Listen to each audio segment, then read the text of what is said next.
पूरे देश की नजर 4 जून को होने वाली मतगणना पर टिकी है, लेकिन इससे ठीक एक दिन पहले सुरक्षा बलों ने आतंकियों की बड़ी साजिश को नाकाम कर दिया। गोलीबारी और धुएं की ये तस्वीरें दक्षिण कश्मीर के पुलवामा की हैं, जहां करीब 7 घंटे चले ऑपरेशन के बाद 2 आतंकियों को मार गिराया गया।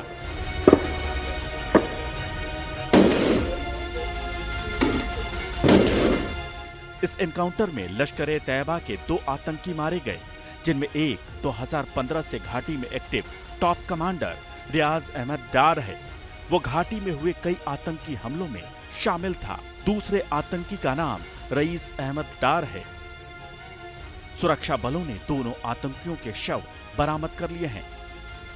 कल शाम को पुलिस को एक इत्तला मिली थी regarding presence of terrorist in निहामा area. तो उसके बाद वो इनपुट को डेवलप किया गया और वहाँ पे डिस्ट्रिक्ट पुलिस पुलवामा, आर्मी और सीआरपीएफ काउंटर पार्ट के साथ उस एरिया का मुहासरा किया गया।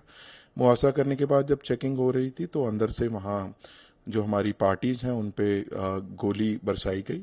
तो उसके बाद ये जो सर्च ऑपरेशन है जो इनपुट के बिना पे आगे डेवलप हो रहा था वो एक एनकाउंटर में तब्दील हो गया। दरअसल 2 जून की रात सुरक्षा बलों को खुफिया सूचना मिली थी कि पुलवामा के निहामा इलाके में 2 आतंकी छुपे हैं। इसके बाद पूरे इलाके को घेर कर सर्च ऑपरेशन शुरू किया गया। इस दौरान 3 जून की सुबह 7 बजे आतंकियों ने गोलीबारी शुरू कर दी। Indian army, Jammu Kashmir police और सीआरपीएफ ने मिलकर जवाबी कार्रवाई की। इस गोलीबारी में 2 घरों में आग लग गई, जबकि दोनों आतंकी मारे गए। जम्मू कश्मीर पुलिस के मुताबिक लाइन ऑफ कंट्रोल के पार लॉन्च पैड पर करीब 60 से 70 आतंकी फिलहाल सक्रिय हैं और कश्मीर में घुसपैठ की तैयारी कर रहे हैं। ये आतंकी 5 या 6 के ग्रुप में किसी भी समय घुसपैठ कर सकते हैं। लोकसभा चुनावों के बाद वोटों की गिनती मंगलवार को है, इसलिए जम्मू कश्मीर के हर जिले में सुरक्षा कड़ी कर दी गई है। माना जा रहा है कि मारे गए दोनों आतंकियों का इरादा इस दौरान कोई बड़ा हमला करने का था। पीछे इलेक्शंस हुए हैं यहाँ पे, ये अब उसकी कंक्लूडिंग प्रोसेस है और इसके लिए जो हमारे जो काउंटिंग सेंटर्स हैं वहाँ मल्टीपल टीयर अरेंजमेंट्स करे गए हैं। इसके अलावा पूरे जिलों में सबको अहकामात बख्श दी गई हैं ताकि वो एक विजिलेंट और अलर्ट जो सिक्योरिटी ग्रिड रहे, ताकि किसी भी टाइप का जो मिस्चीवियस एलिमेंट है कोई मिस्चिफ करने से बाज आए। हम लोग प्रोफेशनली हमेशा कमिटेड ही रहे हैं और उसी असना में हम इस टाइप के जैसे आप देख रहे हैं इसके बीच में चाहे मॉड्यूल बस्टिंग हो या ऑपरेशंस करना हो, ये हमारा वो प्रोफेशनल ड्यूटीज हैं और हम उस चीज को निभा रहे हैं। जम्मू कश्मीर में लगातार पड़ रही गर्मी के चलते पीर पंजाल की पहाड़ियों पर बर्फ पिघलने लगी है। इसे देखते हुए पाकिस्तान में बैठे आतंकी लॉन्च पैड पर सक्रिय हो गए हैं। हिजबुल मुजाहिदीन, जैश-ए मोहम्मद और लश्कर के आतंकी घुसपैठ की तैयारी में हैं।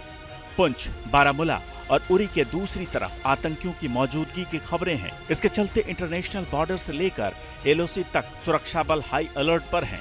बीएसएफ के जवान बॉर्डर पर कड़ी निगरानी रख रहे हैं। कश्मीर में 1 महीने के भीतर आतंकियों के साथ मुठभेड़ की ये दूसरी घटना है। इससे पहले 7 मई को कुलगाम में आतंकियों के साथ मुठभेड़ हुई थी, जिसमें सुरक्षा बलों ने 2 आतंकियों को मार गिराया था। मारे गए आतंकियों में से एक आतंकी लश्कर का टॉप कमांडर बासित डार था। बासित पर 10 लाख रुपए का इनाम था और वो कश्मीर में कई लोगों की हत्या में शामिल था। मारे गए दूसरे आतंकी का नाम फहीम अहमद था। वो ओवरग्राउंड वर्कर था जो आतंकियों की मदद करता था। सुरक्षा बलों ने रेडवानी पाइन इलाके में उस घर को ब्लास्ट कर उड़ा दिया था जिसमें आतंकी छिपे थे। आतंकियों के छिपे होने की खबर के बाद तलाशी अभियान के दौरान मुठभेड़ शुरू हो गई थी। इसके बाद दोनों आतंकी मार गिराए गए।